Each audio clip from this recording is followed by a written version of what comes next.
Brasil é o país mais ansioso do mundo. 9% da nossa população tem transtorno de ansiedade generalizada. Isso é o triplo da média mundial. Por ano, os brasileiros tomam mais de 25 milhões de caixas de Rivotril, quase o triplo de 10 anos atrás. Mas por que isso acontece? Quais fatores estão por trás dessa epidemia de ansiedade? E o que dá para fazer contra ela? É o que vamos discutir agora no primeiro episódio do novo podcast da Super Interessante, o Dossiê Super.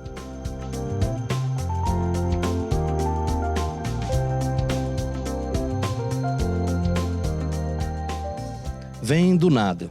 Aparece um problema na sua cabeça, você começa a pensar naquilo, fica tentando prever o que pode e o que não pode acontecer. Aí a sua cabeça começa a dar voltas, fica repetindo várias vezes o cenário, num ciclo impossível de interromper. E aí quando você percebe, cara, você ficou a noite em claro, você está conversando com alguém ali, você nem prestou atenção no que a pessoa está falando, vão passando os dias, vão passando as semanas, você não consegue fazer mais nada. Muito provavelmente você passou por uma situação assim. A ansiedade faz parte, de alguma forma, da vida que a gente tem levado hoje. A forma patológica dela, que é o transtorno de ansiedade, é a segunda doença mental mais comum no planeta. Segundo os dados da OMS, 264 milhões de pessoas sofrem disso. Engraçado que o Brasil é campeão mundial no ranking da ansiedade. Em São Paulo, na maior cidade do país, a coisa é pior ainda. 20% das pessoas sofrem com ansiedade grave, de acordo com um estudo feito pela USP. Bom, meu nome é Alexandre Versinhassi, eu sou diretor de redação da Super Interessante. E eu sou a Ana Carolina Leonardi, editora aqui da Super. Hoje a gente está com dois convidados, o Dr. Geilson Santana, que é pesquisador do Núcleo de Epidemiologia Psiquiátrica da USP, e com o Dr. Alexandre Valverde, que é médico psiquiatra formado pela Unifesp e mestre em Filosofia Contemporânea pela Universidade de Paris I. A gente vai começar hoje falando com o Dr. Geilson, e ele participou desse estudo que chegou a esse número de 20% de pessoas ansiosas em São Paulo.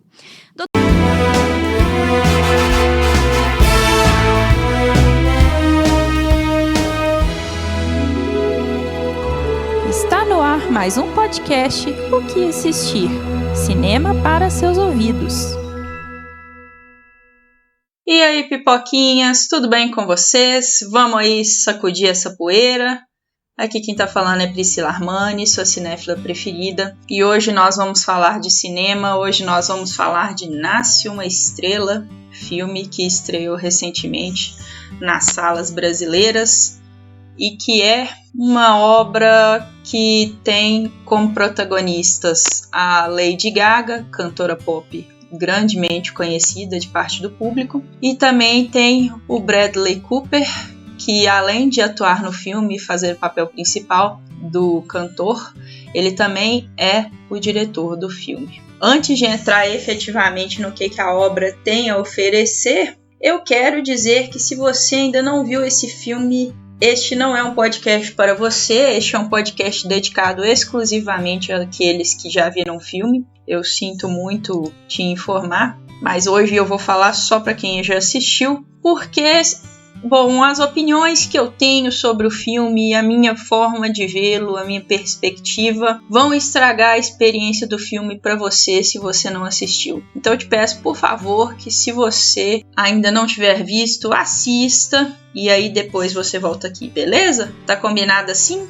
É sério, gente, vai ter spoiler para inclusive é uma história assim que pra gente que, particularmente a minha geração que cresceu nos anos 90, é um enredo bem batido, assim, cara famoso conhece garota, garota fica famosa também, cara famoso tem problemas, cara famoso se mata, sabe? Inclusive a gente tem isso em exemplos biográficos reais, sabe? Então, assim, é meio chato, meio cansativo. Claro que isso não impede você de ter se emocionado com a história do personagem do Bradley Cooper, ter se identificado, ter chorado, mas que é uma fórmula desgastada e inegável que é, sabe? É uma história que já se repetiu muitas vezes, vida imita arte, arte imita a vida, então, enfim, é meio complicado isso aí. O Bradley Cooper, esse é o primeiro filme que ele dirige, além de atuar. E isso também complica muito as coisas, porque ele não é um cara experiente. Esse é um lançamento assim que teve um grande hype em cima,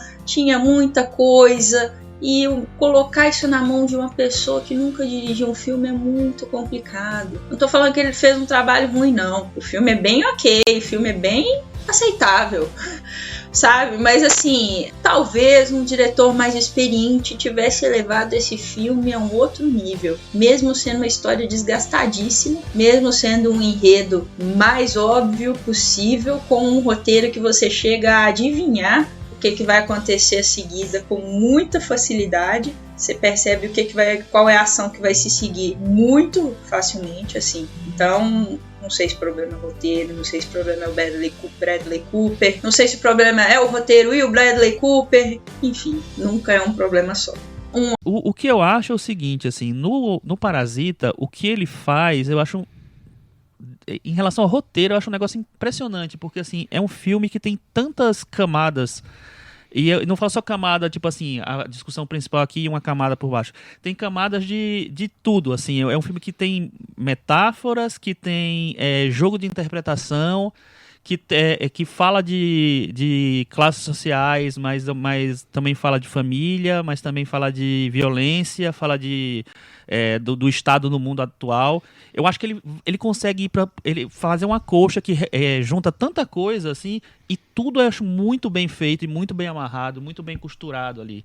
Então eu acho que em relação a roteiro, eu acho um primor de verdade, um negócio impressionante, assim, muito diferente do nível de vários filmes bons que a gente vê hoje. Tá muito acima, eu acho. É curioso que acho que foi o Chico que comentou agora há pouco, como os filmes foram feitos sem um saber que o outro está sendo feito. Eu traço um paralelo com Nós aqui, porque se você analisar bem, é um filme sobre duas famílias que são duplo uma da outra, né? São dois casais que têm 2 filhos, um homem e uma mulher, e as personalidades são completamente opostas entre o homem de um e o homem do outro, a filha e a filha. E como é curioso que tem a família rica, a família pobre, e o quanto uma encontra a maneira de se tornar um parasita predatório na outra e absorver aquilo, se aproveitar daquilo, ao mesmo tempo que você vê de maneira tão instintiva. Teve julgamento de valor de novo. Agora eu estou fazendo julgamentos de valor. Fala. De maneira tão instintiva o oposto, né? Então, se um lado está querendo ser tão predatório, o outro lado tão... como não vou dizer, mais do que usando, né? Explorando, tornando aquelas pessoas praticamente servos, máquinas, a bel prazer. Quer dizer, o quanto as relações humanas ali estão muito bem delimitadas dentro das suas classes sociais, né? E como o Bong Joon-ho consegue transitar por tantos gêneros dentro desse filme. O Thiago destacou isso. Ele vai do cômico à tragédia várias vezes, né? Quase num zigue-zague, num bumerangue aqui de emoções. E como ele costura isso tudo, né? E ele faz isso. Oi, eu sou o Guilherme Falcão. Oi, eu sou o Camilo Rocha e esse é o Escuta, o podcast de música do Nexo. Esse é um programa para quem gosta de música e de falar sobre música. A cada edição a gente aborda um artista, um movimento, uma ideia, um período da história. E no final a gente traz dicas musicais preciosas para os seus ouvidos.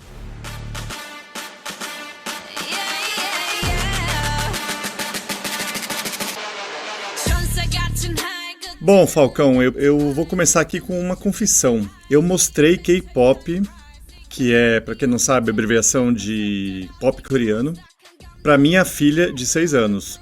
Era uma música do Blackpink, que é um grupo de 4 mulheres, né, que tocaram em 2019 no Festival Coachella, que é um festival que acontece todo ano lá nos Estados Unidos. É claro que ela curtiu. Bom, aí eu fechei o laptop onde a gente estava vendo esse clipe do Blackpink e bastante preocupado. É como se eu tivesse exposto ela a alguma substância que faz mal à saúde e vicia. Tipo uma porcaria, tipo refrigerante sabor chiclete. Viciante é uma boa palavra para definir o efeito dessa música sobre os adolescentes. É tipo crack, definiu um garoto de 19 anos em uma entrevista para o jornal The Irish Times. As redes sociais e os grupos de WhatsApp estão cheias de relatos de pais e pessoas mais velhas alarmados com a voracidade com que seus filhos estão consumindo coisas como EXO, BTS, NCT, Monsta X.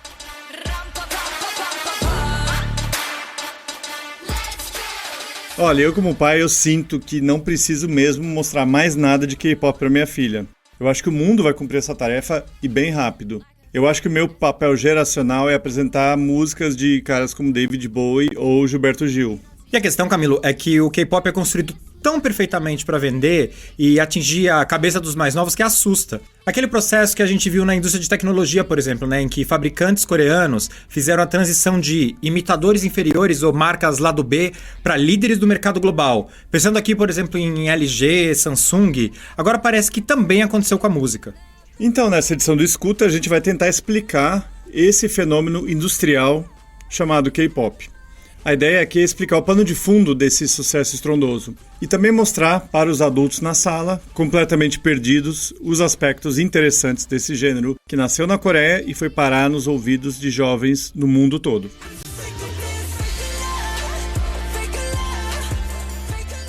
Olha só, a gente pode começar com alguns números, que tal? Só pra gente ter como base uma dimensão adequada do sucesso desses artistas coreanos. Eles são, assim, imensos, globalmente imensos. Quando o grupo BTS se apresentou em São Paulo, por exemplo, os fãs ficaram 3 meses acampados na fila em volta do estádio do Palmeiras. E essa fila chegou a quase 2 quilômetros de extensão. E o BTS é o maior nome dessa onda, né? Eles têm tantos recordes que é difícil saber por onde começar. 2 exemplos. O vídeo da sua faixa Boy With Love, que saiu em abril de 2019, foi o mais visto da história do YouTube num espaço de 24 horas. Deu um total aí de 78 milhões de visualizações. Esse grupo, que tem 7 garotos como integrantes, e repara como no K-pop os grupos ou são só garotos ou só garotas, também foi o primeiro nome do K-pop a chegar em primeiro lugar nas paradas de sucesso americanas. Camilo, em menos de um ano, eles tiveram 3 álbuns em primeiro lugar nos Estados Unidos. Sabe qual foi o último grupo a conseguir isso? Dica, ó. Também era um grupo recebido por meninas histéricas em todo lugar que iam, e que também começava com a letra B. Camilo, em menos de um ano, eles tiveram 3 álbuns em primeiro lugar nos Estados Unidos. Sabe qual foi o último grupo a conseguir isso? Dica, ó. Também era um grupo recebido por meninas histéricas em todo lugar que iam, e que também começava com a letra B. Eu já imagino vários adultos indignados com o fato de que a gente está colocando Beatles e BTS na mesma frase. Mas eu vou provocar mais um pouco. O feito do BTS é ainda mais impressionante que o dos Beatles, porque eles só começaram a gravar em inglês no ano de 2018. Isso mesmo. Wasted on Me, que é a faixa que a gente está ouvindo aí, é uma colaboração deles com o DJ americano Steve Aoki.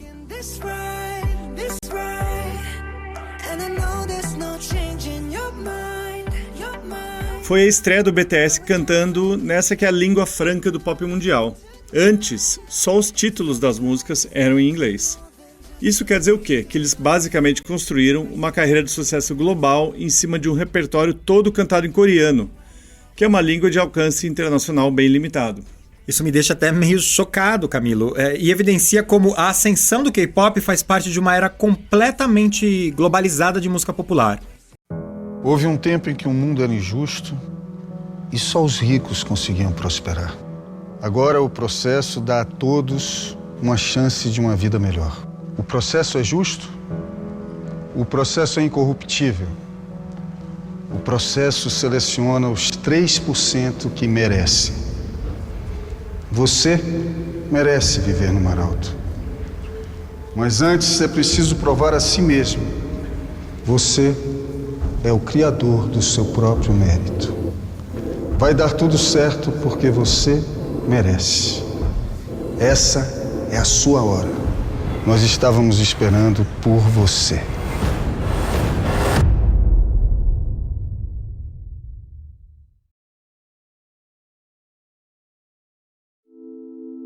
Eu quero passar porque acho que todo mundo quer passar pelo esse mesmo motivo. Eu quero fazer parte desse mundo melhor, dessa sociedade mais evoluída.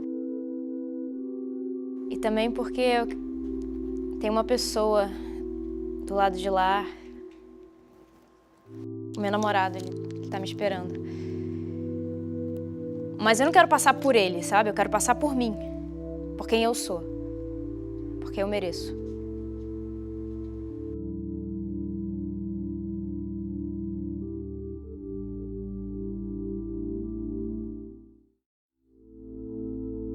Eu vou passar no processo porque eu mereço. Você pode estar olhando pra mim com pena, mas não precisa ficar porque eu tenho condições de fazer qualquer coisa. Eu tô aqui pra passar, sou um dos melhores, confio em mim, e minha cadeira é apenas uma coisa, eu sou maior do que ela. Ela é minha escrava, não eu dela. Eu vou conseguir me virar. Se eu faço tudo nesse mundo miserável, imagina o que eu vou fazer do lado de lá.